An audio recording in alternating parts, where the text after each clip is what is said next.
The Outer Worlds 2 is finally here, and after playing the game now for over 60 hours for our review, I've learned a lot of tips and tricks along the way that I wish I knew before I actually started. Now, these tips will help you in combat, access more loot and crafting materials, and get the most out of your companions and a lot more. So, if you're just about to step into the Outer Worlds 2 for the first time, this is the best video for you to get started. These are 20 beginner tips I wish I knew before playing the Outer Worlds 2. For number one, let's start, of course, at the beginning with character creation. You start by picking a background, and I spent way too much time worrying about this because it's honestly not a big deal. Backgrounds in the Outer Worlds 2 are basically for role-playing purposes. They give you access to maybe a dozen bits of flavor text during your playthrough, but really not much else. So don't sweat the background.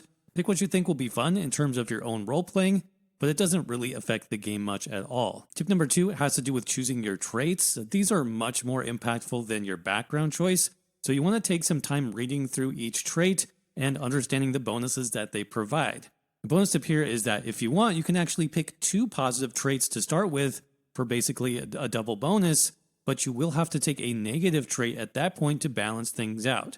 Now, I personally don't think the negative traits are that bad depending on your type of build, so it's definitely worth the try. For example, if you're playing a stealth character or a sniper, then the lucky trait for more crit chance combined with nimble for quicker stealth makes a lot of sense, and then choosing a negative trait like sickly, for example, really wouldn't be too bad because ideally you'd be avoiding a lot of combat anyway, so less health wouldn't be a big deal. For tip number three, as you finish character creation, keep in mind that after the game's tutorial, you have 0 respec options in the Outer Worlds 2, so your character will remain however you've built them for the rest of the game.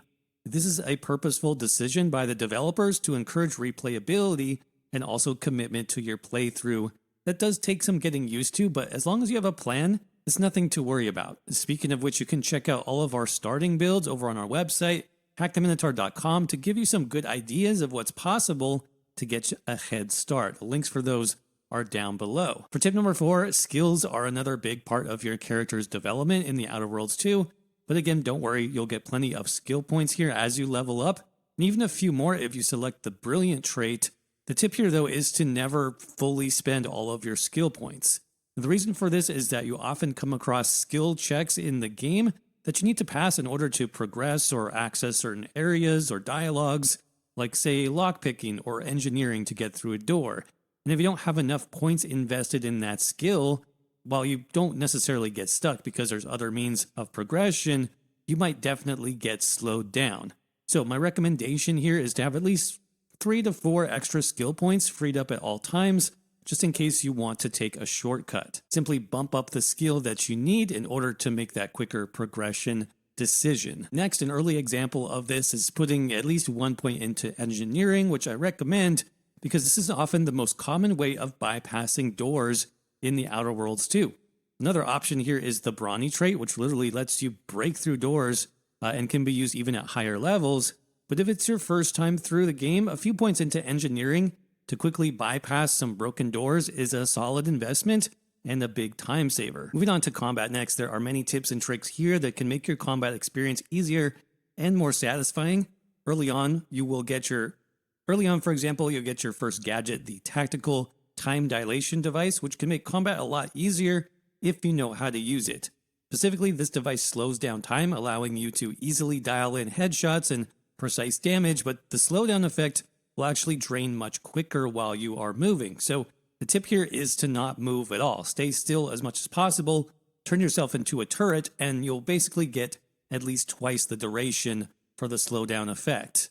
Speaking of which, you'll always want to aim for weak spots in the Outer Worlds 2 because there are several bonuses to weak spot damage that you can add up throughout the course of the game, including the observation skill, which is very good for any precise gun or sniper build, as well as various helmets and other pieces of gear that give increasing weak spot damage.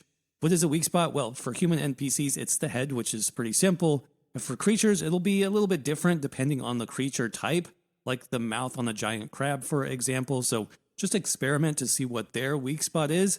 And for any auto mechanicals, look for anything like a glowing or lighted section. This is typically the weak spot. For example, this glowing kind of blue rectangle on the center of the Dragoon. Then one last tip on time dilation here is the best thing I've found to use it on other than lining up headshots, is reviving your downed companions. Reviving your companions can actually be pretty tough in a firefight because any damage you take will actually interrupt your revival attempt, which takes a full 2 seconds or so just to hold down the button. However, by turning on time dilation first, it ensures that you basically take no damage during those few seconds, since enemies' attacks are greatly slowed down due to the time dilation effect, and basically guarantees your revive will work every time. I definitely recommend you use this tip as it is a game changer. For number 9, continuing our combat theme here, you need to understand how inhalers work. This is your healing device which restores health, but also builds up a negative stat called Toxicity. Different inhalers build up different amounts of toxicity, and if your toxicity reaches the max threshold, then you can't heal anymore and will die that much easier. So you want to keep an eye on your toxicity meter at all times and only use your inhaler when you need to.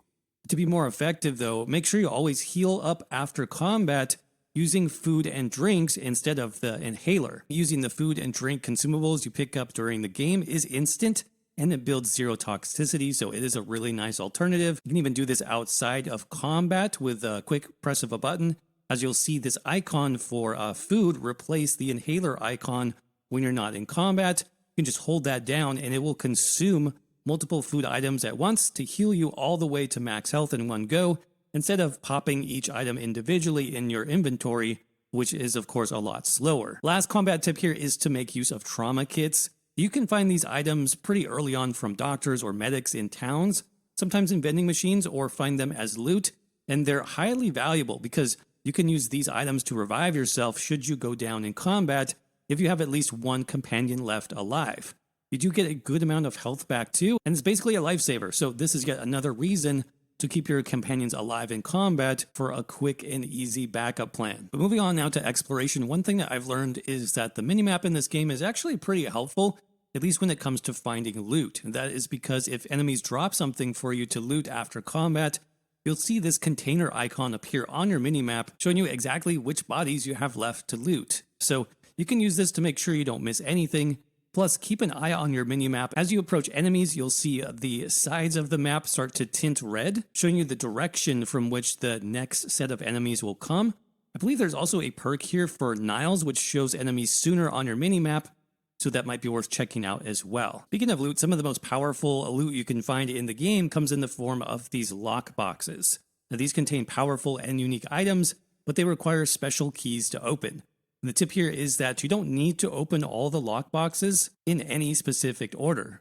All the lockboxes you collect will actually always be available on your ship, and you can cycle through them both to check the stats or whatever particular item is in the box, and then choose to open it or not. Since you more than likely will not have enough keys to open all the boxes, it makes sense to just go to your ship periodically, cycle through, and then only unlock the boxes where you actually want the loot inside.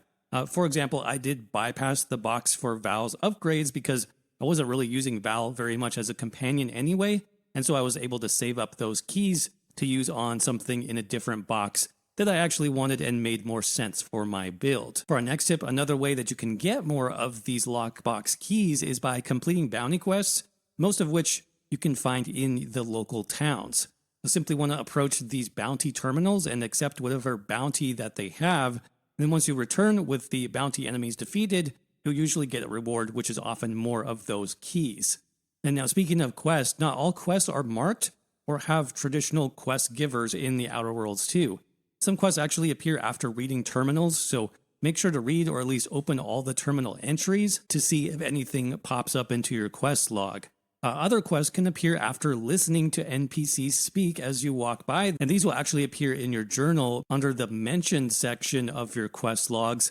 I even got one quest just by walking and accepting a radio transmission, so there's lots of different ways to engage with missions and side quests in Outer Worlds 2 that you need to watch out for. Moving on to some crafting next. One of the most important aspects of crafting in the Outer Worlds 2 is recipes. You can get recipes as drops, as quest rewards, or loot, or most often from vending machines. Now you'll need to pick up recipes for almost everything before you can physically craft those items in game, including ammo type for all your weapons, refills for your medical inhaler, and even lockpicks. Recipes visible in vendors are usually marked, showing you which ones you already have versus those that you do not, so make sure to check for that. Basically, you want to pick up as many recipes as you can, especially when it comes to ammo, as you'll be going through ammo quite frequently in this game unless you specialize as a pure melee build. Another tip having to do with crafting is to break down your unused or extra weapons and armor instead of selling it to vendors, because this will let you more easily craft the items that you need when you need them. You also have the option of breaking down your junk, which can be equally helpful with crafting, especially for the basic items that you use all the time, like breaking down your junk and crafting lockpicks, and especially additional inhalers, which is very helpful at the start of the game. Craft, though, you'll need access to a workbench, which you can do on your ship, occasionally on the map around different marked locations, but the easiest way to access crafting stations in the game is actually through your companion Niles, who has an extremely handy field crafting option in his dialogue.